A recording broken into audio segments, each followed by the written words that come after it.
السلام علیکم دوستانو، تاسو په دې سکرین باندې سایت ته وینئ چې یو بلا راوتی دا او بلا ماشومانان یې وخوړو او باباګانې مو خوړو.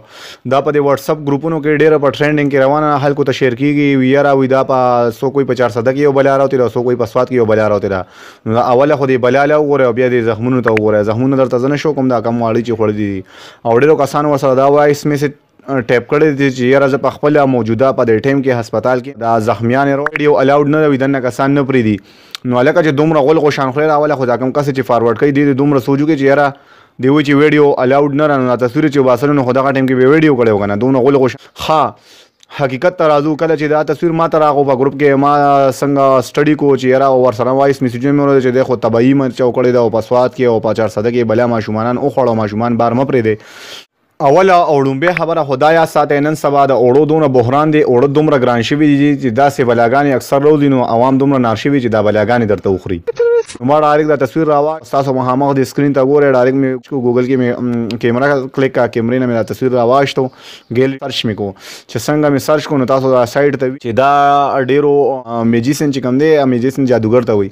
جادوګرانو د ځان لپاره یو کلونه جوړه کړه، هغوی ځان سره ګرځوي چې کوم دی دغه له ځي پروګرام ته ځي نو دا یو ځان سره دا کلونه په لحاظ دا ګرځوي چې یاره خلک یقین کوي چې واقعي دا څه جادوګر غوندې دی، څه جادو مادو پکې شته. لکه هرر غوندې یو شیز دی چې کسان ته یریږي.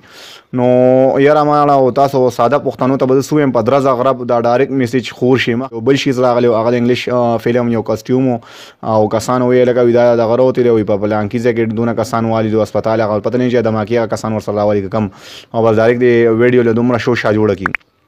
د سایټ ته وګورئ، دا داسې کسان دا میسج خوري لکه تاسو د کسانو ته ګورئ دی ویډیو خپله جوړوي نو وایرل کېږي نه او بس بیا دغه شان میسجونو باندې ځان وایرل کړي. بیا سیکنډ تاسو د بلې ویډیو ته ګورئ، دا یو کاسټیوم دی صحیح شو. تاسو به دا ګرین سکرین کم کسان چې پیږي ډېر پښتانه مو پیږي ګرین سکرین. نن سبا ماشاءالله پښتانه ډېر لیټسټ پښتانه په سوشل میډیا باندې پیږي.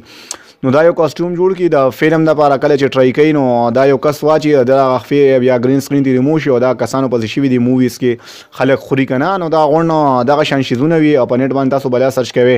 لکه اوس تاسو دا سایټ ته تصویر وګورئ، دا په سوات کې یو کس ګډې سرولې نو پرې دا له ګډبګډ راووتو.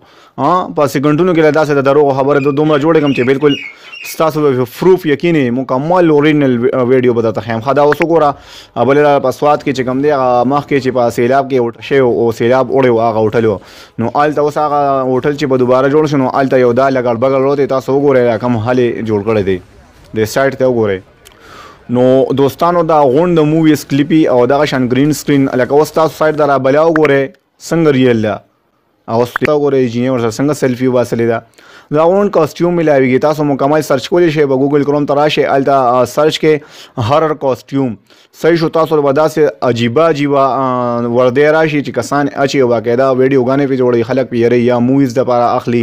نو دا غونډ داسې ساده پښتانه دی یاره چې بس تاسو ته بس څه ووایم نو بس دا ویډیو خپلو ملګرو سره شیر کړئ او داسې د غولو غوشانو ویډیو چې کم دی تاسو ته بیا په واتساپ کې راشي نو لومبۍ هغه تصویر رالی په ګوګل کې هغه کیمرا واخلئ، کیمرا کې د ګیلري نه هغه تصویر اخلئ او چې څنګه پرې کلیک کړئ نو د هغه تصویر متعلق به تاسو له غونډ پوسټینګ راشي چې یاره دا تصویر د څه په باره کې د چا دی او د څه دی. د نیکسټ ویډیو دپاره فالو کړئ. والسلام.